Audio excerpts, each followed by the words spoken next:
On today's episode of Unbinged, we're talking everything from the Pitt, Season 2, Episode 2.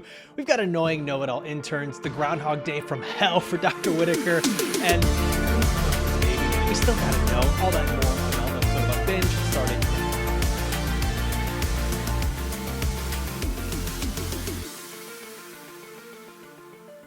Welcome into Unbinged, the podcast where we break down the shows, movies, and news you love to binge. I'm Alfredo Brown. Got Jagger May, got Matt Kopfhamer. We're going to talk everything from the Pit. But first, let's get that spoiler warning. This is your one and only warning that we're about to spoil the Pit. So go get depressed, come back, and we'll give you the aftercare. Jag, favorite or most compelling or the storyline that has you hooked right now? Which one is it? Right now, Dr. Robbie and Dr. Al-Shire seem like such a linchpin for drama. Al-Hashimi. You just totally made her a defensive end for the Texans. Oh, man, she's not a middle linebacker for the Texans. Al-Hashimi. She'd get wrecked as a linebacker for the Texans. Could not handle a fullback to save her life. No, I'm just kidding. But Al-Hashimi and Dr. Robbie, they are like the crux and linchpin, fulcrum, whatever synonym you want to use, of drama, just because we have Dr. Al like, do you like my new plans? And Dr. Robbie's just quite literally just like, let's get all the bad ideas out right now. And then as this stuff unfolds, he's just constantly looking at her and just like, yeah, what's your little AI going to do about this? And I just can't wait to see them actually come to a head at this point. And then what type of snowball effect is that going to have for the rest of the staff? Because like right now, Dr. Robbie is keeping it together for everybody, while Al-Hashimi is kind of like, well, did you use my algorithm? You know, just kind of like adding extra work by saying that it's less work, you know? Don't worry, it's So 98% accurate, so you only have to proofread it. You know what? Interestingly enough, I talked with our co-host here, Vig, Dr. Vignesh Doraswamy, and we talked about the AI thing. And he said the AI apps thing, I'm going to read his direct text. The AI apps thing is very real. It's new, but saves doctors so much time. We love it, to be honest. We get to spend more time with patients and patient care and just edit the note after. So like he mentioned, it's not perfect, but it hasn't quite come to him yet as an inpatient doctor, but the outpatient and ER docs love it. So it's an interesting thing that we don't get to see, right, as doctors. But from the outside, we're like, fuck you, AI. You're not medicine. We are the science, you know? Yeah, I'm a creative, so it's different. Yeah. Right. This is where AI should be. This should be a tool utilized in fields where time is literally life or death. It shouldn't be used to rewrite fucking movie scripts, Duffer Brothers, or show scripts. It should be used in situations like law offices, doctors' offices, like where it takes dictation and then can create you effective notes utilizing it, where all you have to do is then proofread. This makes perfect sense for AI to live. It's when we get into the arenas where it's like human creativity is more important. Stop trying to replace it with a fucking robot.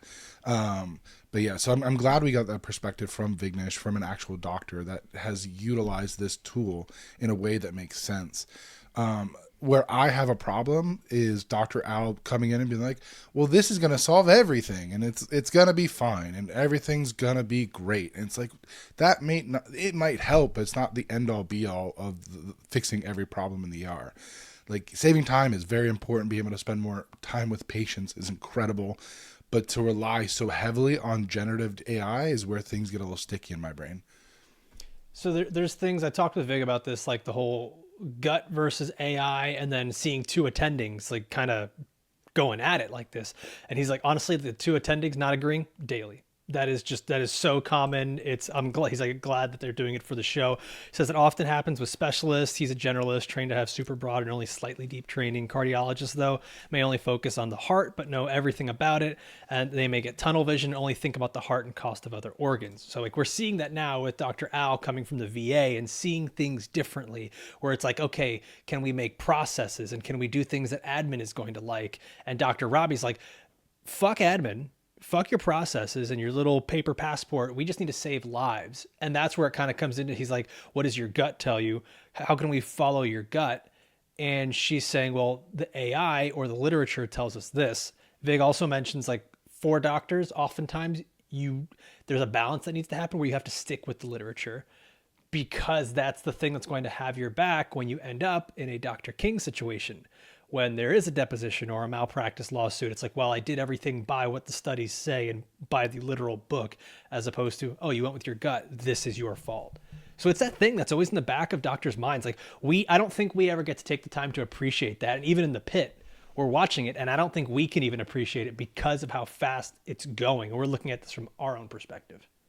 Right. And Yeah, it makes me think that both of them were right, and they just need to like come to the middle where like you can use your gut a little bit, but you need to have these things, because she's like, I've never been sued. I do think that's one, you haven't had the risk, but B, you clearly cover your ass, and I think that's something that's worth, noting, and especially having the connect with Dr. King there, because I do agree with Vig and with what you were saying, Kopf, where like this is where AI is fine. Even like I'm very anti-AI. Like now when I record stuff from my day job in fantasy football, I'll use AI for shit that I don't have time for. I'm like, hey, I need these stats. Can you compile them here in a nice, easy bullet point for me to read?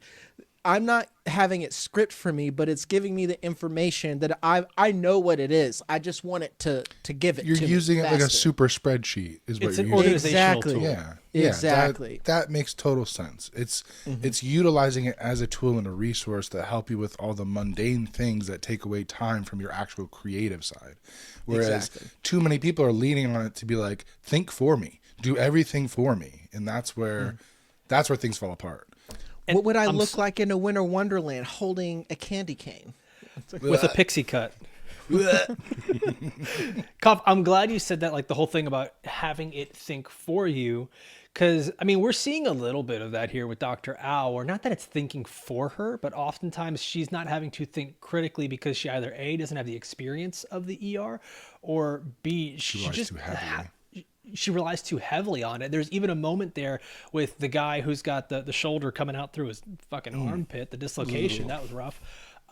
Where she's just like, okay, well, let's get a consult from ortho. And everyone just laughs at her and calls her Dr. Wishful Thinking. They're like, yeah, they're going to take their time. There's no shot we can do that. And then what was it? Like, oh, we got to get this guy into surgery. And the other doctor says, I am the surgery. She goes full Jagger May. Yeah, she goes, I am the OR. I am the OR. Yes. I loved it. I love that is definitely moment. Jag in female form for sure. I'm going to reference... that. Oops, sorry. Go, Before you get into what Vic says, I love seeing how the egos play a part in this show, because love Vignesh. He does, as far as I know, he has a very small ego, but there are doctors I've met who have ginormous egos, and if you try to tell them anything, they're like, nah, I know better than you. It's the very Ron Swanson and Home Depot scene where it's like, no, I know more than you. Yeah. That's like, I'm sure if we were in like Vig's ballpark in his arena, he would just straight up fucking body us. He'd be like, sit down. Like, even if we were a doctor, probably, because that's a really competitive field. Like, we're going to talk about this guy a lot, but Doctor Actually over there, the medical intern, student Oglfuck, yeah. Exactly. Like, someone like him is going to come in there and try to act like he knows what the fuck he's talking about. I'm sure Vig would like pull him inside. Like you already said, it's like, hey, everyone hates you, including me. Like, Yeah, you're getting bodied in the comments, and you fucking deserve it. You fucking deserve it, Chief. I'm not gonna lie. Vic told me, he's like, these are called gunners, not runners, gunners. And it's always because they're gunning for someone's job. They're trying to gun up to the top, like whatever it is. And he's like, these people are just perennially disliked by their peers. And a good attending, like what we see with Dr. Robbie, will in fact kind of let them know that they need to chill out, that, it's important to be a team player. And Vig is telling me, like, he's had to do that multiple times. I'll keep referencing Vig throughout this. But I wanted to, before we move on, the Al Hashimi thing, Dr. Al, her with like the AI and stuff like that, we're made really to dislike her, because we're doing the Brick Tamlin, like, you're not Ron, like, we're just looking at it like, you're not Dr. Robbie, we don't fucking like you. And But the thing is like sometimes she's right, and to hear that from a doctor's perspective, where he's like, "Yo, AI taking notes for us has actually been super helpful and saves us a lot of time," and at first the doctors really like it, and then there's one that'll point out like, "Well, this note is incorrect. Always go back and fix that." It's funny. I think of my uncle, who's also a doctor. He's a rheumatologist, so a bone doctor. He couldn't handle the switch from paper and pen to an iPad. Like he hated it to the point that it actually slowed him down so much. And so like there's a good and bad to it too. Like there are older doctors who just can't do a lot of these things, or they refuse to adapt, right? And so like it's a wild thing to think about. There's such a broad spectrum of all this. Yeah, a lot of that, it's two things. Like sometimes old dogs, new tricks. You know, it's hard to break a habit if you're comfortable in working in rhythm. But some people, they really do just kind of refuse certain things. Like I knew someone who's like, I don't know how to do this. Like my stepmom with the TV. I've taught her how to turn on the TV at my dad's house multiple times. Because it's one of those, you need to turn on this remote so the audio is on, and then this remote for the TV, and then this one is actually what controls the channels. That like fucks her up so much. So I'm just like, you know what? We're going to make a giant remote. And I literally glued it to a board. And I'm just like, here you go. You got one remote now. And here's what all these buttons do. So It just has three remotes worth of buttons now. You basically hit on 3 different remotes. And then one, you hit the clicker. Dude, have you seen the one that I think it was like a high school student invented it for their grandparent that had Alzheimer's or some other like degenerative disease, and it's just like a remote that has like 5 buttons, and it's crazy that that's an invention. Like it's not. It's just going backwards. I don't. Yep. Whatever. Okay, Kopf, I want to get to your favorite storyline and what you're hooked onto right now. But before we do that, I want to remind everybody we got a bunch of ways you can enjoy this show. First is right here on YouTube. So if you're watching right now, like this video, comment down below with your thoughts on the episode. I promise, guys, we're gonna get Dr. Vig on here so you can hear everything from him as well personally. And if you're listening over on Apple or Spotify, these 5-star reviews that you guys are leaving are helping us so much. They are such a big help for us. They get us in front of more eyes and ears. We are an independent podcast that is just looking to make it in this big world of media. You got a bunch of reasons that you can enjoy this show. First, it's going to be, we're giving our breakdowns of the Pitt every Thursday. Every Tuesday, we're going to do the trending headlines across entertainment. Every Wednesday, we got Fallout. Every Sunday night, we're going to have a Night of the Seven Kingdoms. And then this weekend, we're going to have 28 Years Later, The Bone Temple. We're also looking at The Beauty coming in on FX. That's another big kind of like sci-fi show from Ryan Murphy that looks pretty cool. So we're going to be checking out all that. So make sure you are subscribed to Unbinged. Kopf, the character, storyline, plot that you are locked into. Dr. Mel King. I mean, every scene she's in, I'm locked in. I love Is that for plot purposes? Yes, no, absolutely. No, I mean, obviously she's objectively a beautiful woman, but I had no, to ask. She's objectively. Oh, you said objectively a beautiful woman. Yes. I thought you said objectively a woman. I was like, I mean, that maybe. Somehow. No, I just. Correct, yes. I love how they're portraying her as being like distracted because of the deposition hanging over her head. Dr. Robbie trying to give her some like comfort and be like, "Don't worry, I've been sued 4 times." Then Dr. Al immediately like, "I've never been sued." It's like, shut up, this isn't helpful. But then her going back to that one patient who tries to immediately hit on her again, and she's still oblivious to any of his overtures. And then he sees the cops, immediately turns and shoves her out of the way. And then we get that really nice scene with her and Dr. Langdon where we see Dr. Langdon's empathy towards her probably being on the spectrum and like taking the time to make sure she's okay. So I think she is a really, it's not confirmed yet. He literally pulled the play out of her playbook. We're going to turn the lights off because the hospitals can get a little crazy. A little noisy. I just, every time she's on screen, I find it compelling because they're doing such a good job with her characterization and showing how different abilities in the ER can be important and are important. So I'm locked in on her storyline. One thing I really need from her is I would like to see resilience, because this episode she was infantilized just a little bit. That could be my own pride. They made her hold a dick for half the episode. That's what I'm saying, dude. It's just kind of like, all right, hold this, and then like and disassociate this chart. Yeah, it's just like I don't know, man. it makes sense what they're doing. You have to do that because she's not on her game. But, I guess as someone who relates to what she's going through, you just hope that they also show that if you have autism, you learn how to get yourself together. If you need to sit in the room in the dark and look at a fucking lava lamp app on your phone for 5 minutes, that is her putting her big girl panties on. Like that is What was the- what. What was the song she was saying in the first season? Savage. Damn it. Yeah. There you go. Yes, there you go. Just have her repeat Savage over and over. Exactly. There's like those little like stims that she has like that kind of like bring her back to her. It's like Happy Gilmore, like you find your happy place, and that's probably just her. Like the Ren Fair, she's talking about going to the Renaissance Fair, and the guy's like, "Isn't that super nerdy?" And she's like, "No, it's awesome. It's so much fun. You get to dress up." I was like, you know what? I get it. That does seem fun. I think it's Red Fair's awesome. awesome. Can we do? Do you think Unbinged he was trip? risen her up because he was trying to kill time and he's like, that's the weak one? Or do you think he was genuinely interested? He was interested until I think he he was saw the interested. cops, and then he got But it's antsy like, and ran. what kind of interest? Like this is Not men. the good kind. Like this There's is no good men. They intentions. they're interested in women, and then as soon as they need to, throw her to the floor and concuss her. Yeah, he's a shithead. Not great. Don't like Not Hit her great. with that Derrick Henry, just like, stiff arm. Which completely Steelers unnecessary. rebuilding. He could have gone to the other side of the bed and not touched her at all, but instead he went out of his way to do violence towards women, which is fucked. But hear me out, Koff. To quote Sam, men.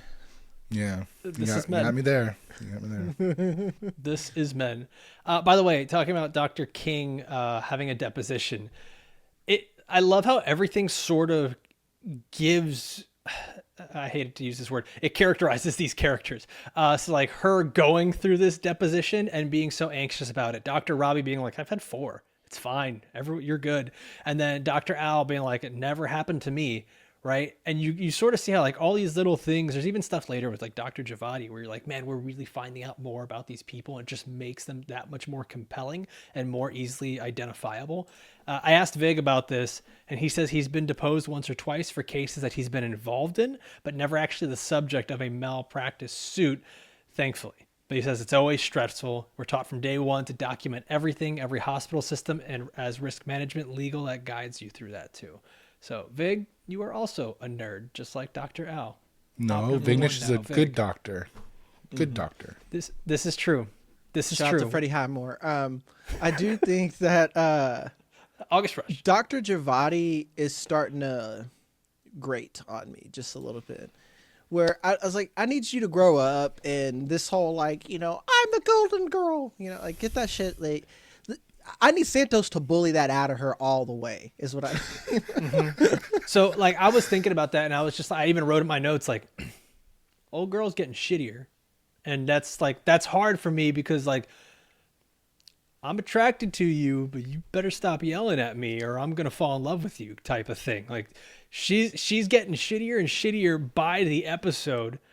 And I think so much of it having to realize is like, it's not just the age and the immaturity, but there's an arrested development too, where it's like, she doesn't even know how to be around other people. Like all she knows is the job. It's like Hot Fuzz when he tells me, he's like, you don't know how to switch off. Like that's her. Like all she knows is the job. So it's like, oh, there's competition. Fuck that guy. Or there's other people that think they can do things that I couldn't do. Fuck that person. And like, that's it. There is a social arrested development for her. And like, I think that's going to be the big plot point for her this season.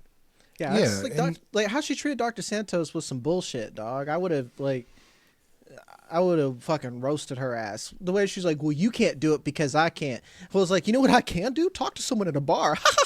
And I would have just like walked off. Like, exactly. We also got to remember, her parents have probably been pushing her since the time she could literally talk to be a doctor. She was in college at the age of 14, so she's probably been told she's a prodigy, she's a genius, all this thing for like the last decade probably of her life. And then we get the fact that you're right, she doesn't really have social skills. She doesn't know how to make friends. And then you compound that with a year in the ER where she's probably gotten jaded because of all the cases she's seen. First day with season 1. This is not, I mean, yeah, but now we're a year later. We're a year later, No, and I'm so saying she probably like season 1 was tough, and that was her first day. Like imagine right a 10 more year months of that. Exactly. So now she's jaded. She's antisocial. She's probably like under immense pressure. Like it's no wonder she's getting a little shitty because she's about to crack. So I could see that this season we're going to see her kind of either implode or explode, and I think she's more the type to implode. Where's that therapist at? Go in there and talk, because you know what would fix her? And I'm not dating her, so I wouldn't say this. Fellas, don't do this to think it's going to work in your relationship. Trust me from experience, but I'd be like, you're turning into your mother. That's if I was Santos. Like, that's what I would say. Yeah. No. Unless you want to get I can say stabbed, don't say that. I can say that to my wife because her mom is a delight. But you don't say that. I would, dog. I don't care. Yeah. I don't got to sleep with her at night. I don't give a shit. Like, you're fucking up my day. I'm just telling her, like, hey, you know how your mom comes around here and then fucks up your vibe? That's what you're doing to the rest of us. Grow up. Just make sure she's not holding a scalpel when you tell her. Okay, then she can go to jail for like. All right. My favorite is Jag's parenting / therapy technique is get fucked, loser. Confrontation. I'm gonna say some shit that sounds harsh, but you're gonna appreciate it later. It's gonna sound mean, and that's because it is mean. By the way, this is something that I think is going to make us appreciate him that much more. Dr. Javadi talking to Dr. Santos about how you can't do a dual residency because I couldn't. Our boy Vig, dual residency. He said they're challenging, frequently switching forms of medicine to pediatrics and back was tough, but it gets easier and super worthwhile. Makes me feel like a badass doctor who can take care of anyone in the hospital or outside from cradle to the grave, basically. That's because fucking he is a bars from badass Vig. doctor. Yeah. That is some bars. That's some bars. Vig workshop that shit. Yeah, he did. He's had that on a 3x. He taps that sign every day on the way out of his house. Cradle to the grave, baby. Oh man. Okay, so we got Dr. Javadi. We've got Dr. Santos. Let's work on over to Dr. Santos. We didn't get much about this young girl that she is taking care of, but there was a moment there where Dr. Santos kind of like it expands on who she is, where it gets like a look where she does like the ha ha ha. If the dad doesn't show up, I'll find him myself. And I can't remember if it was Dr. Robbie or the social worker. The That's right. The social worker's like, what? that's not funny. Yeah. That's some fucked up things to say. Dr. Social worker's Santos. taking mental notes in there. He's like, all right, I got to watch out for that one, because Yeah. Alfredo, when we watched that together, and I forgot to. Well, actually, I'm glad I said it for the show. Like, you're kind of right on clocking that Santos is like she's getting a reputation of being overzealous, like coming down hard on any type of abuse. Like, you got to be worried if your kid falls off their skateboard legitimately and gets a bruise. I think that she gonna call the police on you. Like, she'll be like you did it, you did this. I'm like, no, my kid's skateboards. like if Max from Stranger Things was in this and she showed up, like Billy's dad wouldn't have lasted a week. Let's put it that way. I don't think he lasted a week in Stranger Things either. She's got that same vibe. She's like Obi-Wan Kenobi at the top of the ship, just standing there looking Just like a aura snitch. farming. That's that's kind of same vibes. Like, she's just looking for patients that may have suffered abuse. I'm not making light of it. I'm not.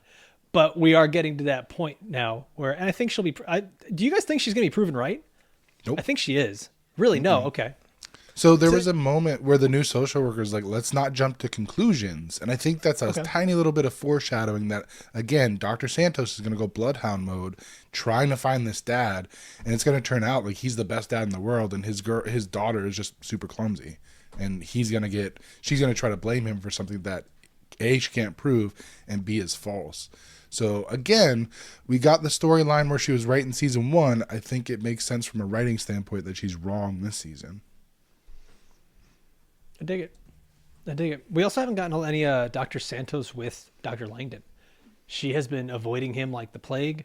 Dr. Robbie's been really cold with Dr. Langdon. He deserves it. Again, you getting body in the comments and you fucking deserve it, homie. It's like, listen, I'm not like trying to say Dr. Langdon is some good dude. I think we are going to get the sort of the positive character arc for him here, where he gets a little bit of that redemption. Nothing matters unless he apologizes to Dr. Santos. Yeah. Yeah, I think didn't he do that? He did that in the first season, but like it didn't feel real, right? Like it feels like he's sort of making, because he's making amends with all these different people, and I think that's sort of what we're leading up to, which is why there's been that almost standoff. Is like, I'm not ready for that. That almost has to be the last one that he goes to. I think we're going to see them get stuck on a case together to save a patient, and they're going to have to rely on each other, and that's going to what is going to lead to the ice breaking, and him going to be able to finally be like, look, I fucked up. You were right. You did the right thing, even if I didn't agree at the time because I'm a drug addict and blah, blah, blah, blah, blah. Yeah, his like, you can see him being a little more, I'm trying to think of the word, but like he's trying to be more open with people. Empathetic. No, not empathetic. Whatever. I can't think of the word, but he is being more open with people. He is being more susceptible to like people giving him criticism and like he's being vulnerable. Thank you. He's being vulnerable, and like you could see, like even though he's being vulnerable, he's finding himself to be valuable in triage, and I think that's going to matter a lot because he's probably end up getting a patient to Dr. Santos, like you said, Koff, and they're going to have to work on it together. But man, it's this moment with Dr. King where he tells her like he's sorry because he let her down. That I think was a big moment for him. Because it's him not just realizing that he made a mistake, but that he impacts other people, and that's kind of the same relationship he's got with Dr. Robbie. Like Dr. Robbie was his dude, like his guy that he looked up to, and to see the disappointment that guy has in him right now, he wants to know that the doctors that look up to him aren't disappointed in him either, or as well. I'll give credit where it's due, because that is a huge moment. Because even when she said, "Oh, it's fine," he's like, "No, it's not fine." Like he's like literally teaching. He's like, "What I did was wrong, and you should learn that this is wrong." You know, I doubt that Dr. King would ever have a problem like that, but you know, still.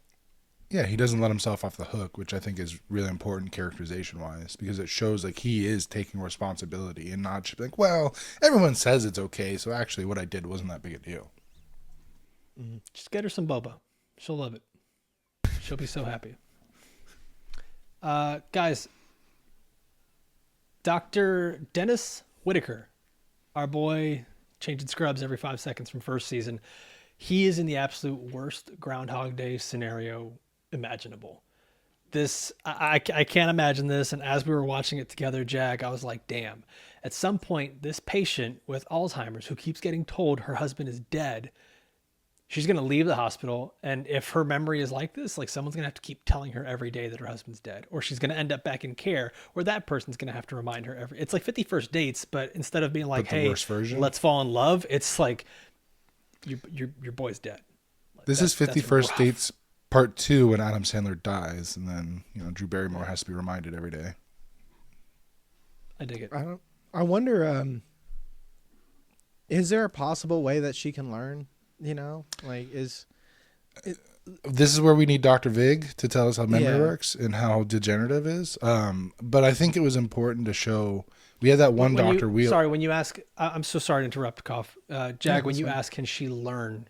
What do you mean there? It's like, can she just like be able to retain that information? Yeah, it feels like she's locked into this cycle of like she's forever in whatever, like it's 4th of July, I think. So she's forever July 3rd is what it feels like, like literally 51st dates. So like, is she ever going to be able to learn that her husband's gone, or is this going to be this constant state of heartbreak? Because it's just like, damn, that's just awful for everyone. It's awful for her. It's awful for everyone around her to have to go through that. Yeah. I'll say this. I don't know what this specific case is, because hers almost seems like it's every hour or so. Memory. Yeah. Right. But also like this kind of Alzheimer's kind of comes in different like phases and ways. And there's all different forms that you can get on the spectrum here. Like I lived with my grandmother having dementia, which is just like, it's another form of having Alzheimer's, where when she met me, she knew she recognized me, but she didn't know who I was. And like we would have to have just like fun with it. We go to lunch and be like, yeah, I'm Batman. You know, like last night it was rough, man. I was out there, you know, protecting people in the streets. She's like, oh, that's so good. You're doing so much for everybody. Thank you. And like, but then like those little moments are like they're. Oh yeah, there was nothing else you could do. No, man, there's nothing else you could do. We were just having fun. But then like there's moments where like it goes totally fleeting, where like she met my current wife Gabby back when we first started dating, and she couldn't even like process that this was a woman and my girlfriend. She kept calling Gabby my son. Like there's times where you just like you're not even like you can't even just process what's in front of you. I'm speaking on a very, very specific situation, and I'm not going to pretend like I know everything about Alzheimer's and medicine, but I'm of the belief like I don't know if this patient can actually learn more or be able to grasp this thought. Like I have no idea, but I don't know that it's even possible. Like mentally, it just feels like dementia and Alzheimer's just shaves years off backwards. You know, like if anything, you're only remembering core memories at that point. You know, because it seems like she's having trouble with short-term memory recollection. She doesn't. She mentioned his favorite dish and like stuff from like long-term memory. So that doesn't seem to be the issue. It seems like short-term processing, short-term memory is what's getting her, which is unfortunate because, like we're seeing with new information, like your husband died, she can't retain that. And in one sense, you look at this like a blessing because she'll never truly have the trauma of losing her husband because she won't remember. But on the other hand, everyone around her has to deal with, you know, that aftermath. So that's pretty sad from that angle. But we do see at one scene that I don't remember his name, but the doctor in the wheelchair rolls up to Whitaker when he's taking notes and is talking about getting her to a nursing facility for Alzheimer's, getting her to a memory treatment. And then we get that little moment where Dr. Robbie walks up, and it seems like those two have a little bit of a history and a little bit of some friction. So I wonder what's going on there, because he asked Dr. Robbie for like 5 minutes to talk about something. And Robbie's like, oh, I'll come find you later when I have time. So I wonder what that is about, whether this doctor... I think it's Caleb maybe is in some sort of administrative position, and that's why there's friction, or if there's another issue. So I'm interested in seeing where that goes.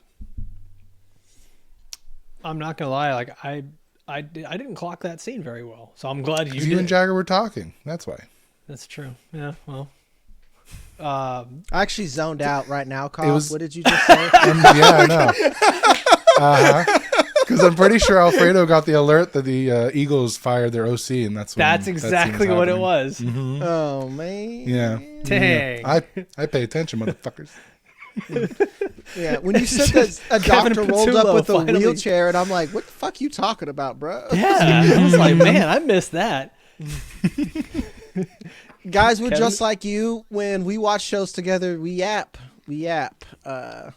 Getting a tattoo today, so I didn't do my second rewatch because I have ADHD. I apologize. Fire me. Not really. That's okay. That's why I'm here. Kevin Patullo finally tricked the defense. All right, here we go. I just got it. Okay, that's good. With Dr. Whitaker, I was kind of looking at it from his point of view too, where it's funny to see how the season started. So like everything for him in the first season was a literal just baptism by fire, but more like shit and piss and vomit and all these other things. And now you see him where you're like, man, this guy is confident, he is capable, and he has empathy, and he does the whole thing where he stops to take a moment for someone who passes, and you're like, wow, he has grown up. And I'm wondering how long and how far this is going to go, because you notice that it does get easier for him to tell the patient that her husband is dead, but it doesn't get any easier for her to receive that information. And I'm wondering, like something I was talking about with Vig is like, I can see how initially being a doctor is almost addicting, like the science of it all and learning and patience and helping people. And then the tough days come. And how do you overcome those hurdles? And we saw the tough stuff with Dr. Whitaker, but it was more like trivial. I'm wondering how he's going to handle this, something as dark and as just horrifying as constant death over and over and over, and having to relay that to someone and break their heart over and over. To me, Yeah, he's it's getting crazy. simulated reps, kind of like these are free reps that he's getting, and that's a horrible way to put it. But quite, I don't know how else to say it. He's But literally like, that's what I'm thinking is It like, is a does he practice. almost does he? Well, it's the question then becomes like, as a doctor, does he almost lose his humanity because he's like, you got to do the job, right? Like, how do you try to balance that humanity where you care and you still do the job? I think you never lose your humanity. You just get easier to. It just gets easier to say the hard thing. And if anything, Dr. Robbie, we saw that a little bit out of season 1, where he's just like, "Hey, man, your dad's suffering. You need to deal with this. Like, this is tough, but the alternative is worse." So going in that, like, being able to deliver news in a difficult way, like, I know I'm like king asshole over here on like my delivery on things, but like, to me, there's sometimes a value in just saying the hard thing, so you don't, I don't know, let people, it's the hope that kills you is what the Brits say, you know, like this is a case where I think it's like, it's the hope that kills you. Shout out Ted Lasso. I don't know, man. I'm a bartender, and I can't even tell people to. I can barely cut people off without fearing them So getting. you're the like, reason Louie's upset. in the hospital again. Probably. But anyway, so I can't even imagine having to tell a patient like horrible news, like their spouse or their parent or their son or their child died. So shout out to every doctor that's ever had to give bad news, because I don't think I could do it. I would go to a nurse and be like, hey, maybe you tell them, and I'll just stand in the background and, look like I know what I'm doing. So yeah, tough news. That is insane. I could never be a doctor. So every time I talk to Vig, I'm like, you are a stronger person than me, just from a mental standpoint, a mental emotional standpoint, because what you deal with on a daily basis is so beyond the scope of what I could ever imagine having to deal with. I don't know how you do it. And what's wild with Yeah. certain things, I'm not even good at doing it. I know it seems like I could easily say some shit. I don't know if I could tell someone that their husband died like that. Like, crying makes me so uncomfortable, like, as soon as she would, like, I'd be like, okay, we got the counselor coming, and I'd like dip out all weird, It just, I'm the Alec Baldwin comforting people with a broom from a distance, A few other characters from this, and then we'll head out on this. But the med students, I know we talked a little bit about Dr. Ogilvy, the little brown-nosing know-it-all kid. Curly-headed Can I fuck. just say one of my new favorite characters in this whole thing is Joy. Ironic name. Cranky as fuck and just hilarious. Like, she's got a zinger, a one-liner for everything. Even when a patient's like, "Thank you," she's like, "I didn't do anything." She just, her deadpan delivery on everything is just perfect. And I almost hope like she's the med student that comes ahead in this, because she's such a team player and she doesn't care about being right. She doesn't care about the glory. She's just there to like get results and just be part of the unit. To believe it or not, I think this is two sides of the spectrum, where you have like happy-go-lucky Mel King, and then Joy's the opposite. Because like, I relate to Joy. Like, I was joking with you the other day, Alfredo. It's just like, I have zero interest in impressing you. Like, that's kind of how she is. Things where it's like, I don't even think like that, and I think she's going to be a great doctor because of that. It kind of you remember the doctor from Parks and Rec who's like a total asshole? Oh yeah. He's like, I showed up in costume. He's like, "You're a doctor." He's like, "I brought some wine." Just like, walks up. He's like, "No one drank the wine, so I'm going to take it." She's gonna have all the knowledge but none of the bedside manner, and that's gonna be her journey this season. Is her learning how to be more human. Her and Dr. Santos need to have a class together. It's like, "Dr. Santos, can you say something without the form of a joke?" "Joy, can you try maybe punching it up a little bit? Maybe a little bit more joke." task level impossible. Let's talk about a new character that came in, because Nurse Hastings has entered the chat. She gonna learn today, player. Oh boy. Cough, you had a reaction. You got to see our reactions too. And then immediately it's like, oh, her and Dr. Robbie are sleeping together. Got it. So Good for them. That's fun. Good for them. It was funny how everybody clocked it immediately. As soon as they saw them interacting, they're like, oh yeah, these two, we got it. Even Dana said something. She's like, you sure you can handle that? I'm a big girl. Dana's Okay, all right, big girl. Yes, he is. Yes, he is. I love Dana, man. Dude, she's so good this season. Like they're like, let's turn Dana up to 11, and I fucking love it. The best. Yeah, dude, she's just like the auntie that everyone needs. Like you need someone just holding her wine in the corner, saying shitty things about people, and then she'll do a lap around the party. Like that's Dana, and I love it. Like she needs to narrate some audiobooks. Her voice of like the way she's even narrating the show of like where patients are going and what doctors are doing, it's just chef's kiss. It's perfect. And it's so smart from a writer perspective to give her the literal day one nurse to shadow her and just see those interactions. Like when they go to the patient with the erection, she's like, here, hold this, call me if you need me, and then walks out. So great. It's just awesome. The show, I feel like even with every episode now, is just getting stronger and stronger. And I remember watching it in the first season and maybe getting like 5 or 6 episodes deep, and I'm like, I don't get it. I don't get what everyone sees. And then you get to the end of the season, you're like, this is some of the best TV I've ever watched. And right now, it's probably because of the connection you have with these characters from season 1 and how invested you are in them. But even through 2 episodes, I'm just like, this is one of the best TV series around. I'm ready to hit the call ground it the running. best doctor show already. Yeah. Like House held that for a long time for me. Scrubs and House is hard to compare because they're 2 different kinds of shows. And I know House had that doctor shit where it's just like, here's a 1 in a million disease and you're going to get those every week, baby. You know, it's just like, it's not very It's not realistic. lupus. Exactly. This it's man never is lupus. pregnant. All right. I'm going to be a dick about it and heal him. That's House. Right there. It's like, While You got also any having heroin? opioid addiction. Yeah. Yeah. Man. Okay, guys. Anything else you guys want to add to this one? Because it was a great episode. It moved things along. The baby. Did we talk about the cast getting opened? Because that freaked me out. thank yeah, we you. kind of Yes, glossed man. over that shit. Yeah. Dog. Thank I'm you. about to say, I mean, because it's just Yeah. gross. But Vig mentioned to me, he's like, maggots are actually more common than you think in an ER like that. Reason That's crazy. 472,000. I couldn't be a doctor. As soon as I open somebody's cast, there's maggots. Boom! I'm hitting the floor. I know the answer is mental illness, but I need to ask the question anyway. Why would you keep that cast on for so long?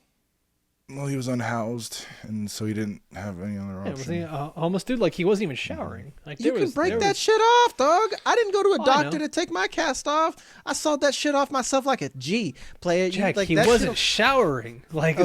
there were even more basic needs. There This were is other why I concerns said at that play. the answer is mental illness, but I have to ask the question. Like, I have to ask.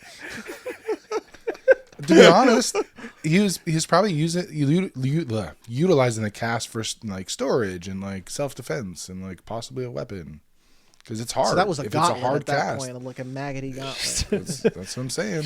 Infinity maggots. You think his homeless friends, or he didn't have any homeless friends, because they're like, homie, you need to find a Love's gas station quick, baby. It's like, you know? I mean, let's be real. They're probably in the same boat, just without the cast. So Yeah, I'm sorry. I am very empathetic to homeless people. I just never been that, so I don't get it sometimes.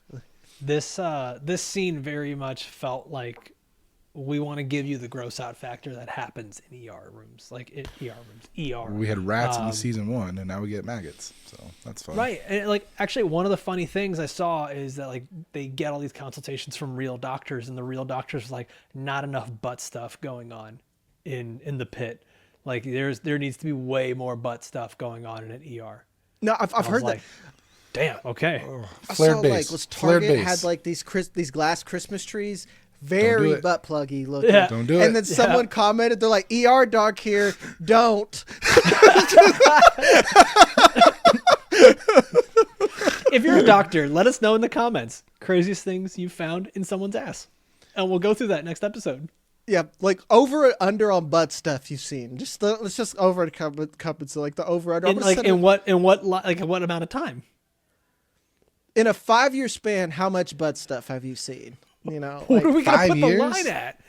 Why not 1 year? Like a single But year. okay, Yeah. 1 year. So year to butt ratio. This is what we're gonna discuss Butt to here. year ratio? I'm gonna Yeah. put the line pretty high. 5? Say 5 over under. 5 Dog, and a half? that's low. I was gonna say way high. I was gonna say In 1 10 and a year, half. You're 2 seeing dozen. a lot of 2 butt dozen. stuff. That's 2 a I month. mean, you gotta if that has been something that the doctors they're consulting with are like not enough butt stuff, you got to imagine it's at least once a month, right? Like for it to be that like in that like part of your brain. So I'm gonna put the line at 10 and a half, and I'm gonna go over. I'm gonna say there's butt stuff 3 to 4 times a month. I'm taking the under, and I want I'm Weekly going butt stuff. way over. Yeah. Way over. and I want Cost Dana in to be triple like, digits. I want Dana to be like, Dr. Robbie, we got another one, and it's just like some poor fucker. It's like, Like I just need an ass in the episode air. that's only ass play throughout the whole episode. She's like, Just oh extracting no, different it's 4th of things." July weekend. Someone's gonna light a no. firecracker out their ass. yeah, They're gonna- fucking jackass fucked us Jackass. up, dog. Yeah, I've seen that done. shooting fireworks out Yeah. the butthole. Yep, I yep, have yep. seen it done. Calling it I now. Calling it now. We all agree this is gonna happen. Firework out the asshole. Yeah. Yep. I have a 3rd-degree burns friend. on the rectum. Which episode? Did you guys I'm have a guessing friend 7. that like you saw some shit and you're like, hey, you think homie will do this if we ask him? And you're like, Just pay yeah, him he'll $5. do it. For $5, Yeah, he'll do that's- anything. Homie There's did it there's for always the laughs. how much I gotta pay him, and then someone's like, nah, he'll do it for free. Yeah, it's like, He'll just do it for the love of the game. I ain't gonna do this to you, dog. I ain't gonna do this to you, dog. But like, let's put this. There's I know a lot of niggas named Josh. It was a Josh, and I was like, he would do some That tracks. crazy yeah. That track. Shout out Josh's in the comments. What if that's like the big event is just people lighting like a whole group of people that lit fireworks out their ass, and that's how this season finishes. Instead of the big shooter, it's just like 20 people coming to the ER with ass trauma. Oh boy. I'm gonna be honest. I'm gonna set the line for that at like plus 1,000. Like that's a lot of ass stuff. Anyone ever gives you those kind of odds, you take it. John Mellencamp wins an Oscar. I'm going to be a very rich man. Oh man. All right, I think we covered everything from this episode here. Like I mentioned, we're gonna be back again next week, every Thursday night, right after these episodes air on HBO Max. We also got our Tuesday News Day, where we're gonna cover all the headlines. We got Night of the Seven Kingdoms every Sunday night. Every Wednesday is gonna be Fallout. We got 28 Years Later, The Bone Temple, The Beauty, a whole bunch of cool stuff coming up here on Unbinged. So make sure you are subscribed. If you're listening on Apple or Spotify, please take a sec to leave those 5-star reviews. It means the world. Even if you don't like us, you can say mean things and leave it with 5 stars, and we're going to respect the hell out of you for it. As always, I want to thank everybody for watching and listening all the way through. For myself, for Jag, for Koff, we'll see you next time.